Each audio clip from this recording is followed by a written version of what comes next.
Neil taught her a meteorological term. Right, there we go. It's as hot as lava out there. Yeah, there we Makes go. sense to me. Where are you, in Crockett? Yes. It's really hot. Right. Crockett, the heat index there. Yeah, so I saw it, I think it was at about 4 o'clock today. It was at 120. Gosh.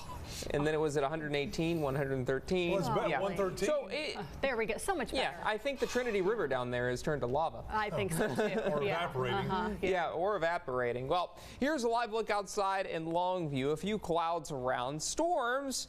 Those chances are kind of diminishing. Most of that has now moved into portions of Louisiana. But here are your high temperatures. It's been quite hot, but when you factor in the humidity that we've seen, we're seeing it feel like anywhere from 10 to 15 degrees warmer than what you see on your screen. And that's exactly why we do have this excessive heat warning in effect. Now, this means that our feels-like temperatures will be at or above 110 degrees, which is nothing you want to mess around with, folks. That is dangerous. I know a lot of you have lived in East Texas for a long time.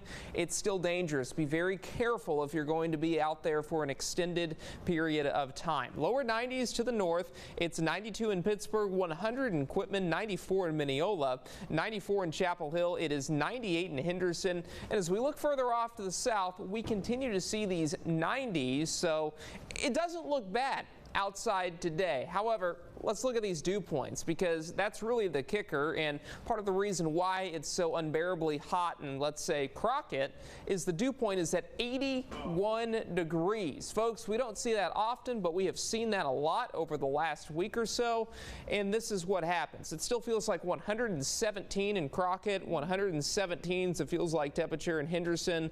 It's 111 in Tyler, 113 is the feels like factor there in Longview. We were tracking a thunderstorm that has now moved to the south of Sabine County. This has moved into Newton County, but again, we saw a storm over Toledo Bend, and it's very hit and miss over the next few days. Most of us will not see the showers or thunderstorms. So we'll talk about early tomorrow morning.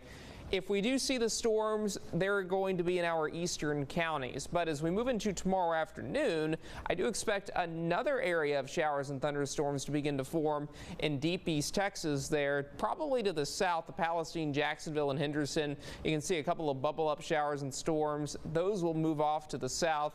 And then as we head into your late Wednesday and early Thursday, most of those storms diminish, and then we will dry out during the day on Thursday. So here's the severe weather outlook. This is valid for tonight. Slight risk there, but the storm coverage, it's very minimal. Less than 20% of us in our eastern counties will see the showers and storms. As we move into tomorrow, it's a marginal risk of severe weather in either of these days. Wind gusts, large hail, those are going to be your primary threats. Here are the next 7 days. Plenty of sunshine Wednesday. It's hot and humid. It's going to feel like 110 tomorrow afternoon. Thursday, we're at 93, 94 on Friday with an isolated storm or two. Plenty of sunshine as we move into the weekend and early next week.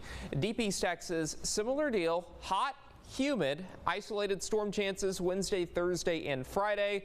As we begin the weekend, we're going to be warm, middle to upper 90s, close to 100 early next week. Of course, there is going to be no shortage of sunshine this weekend or early next week, and those low temperatures, not a lot of relief there either.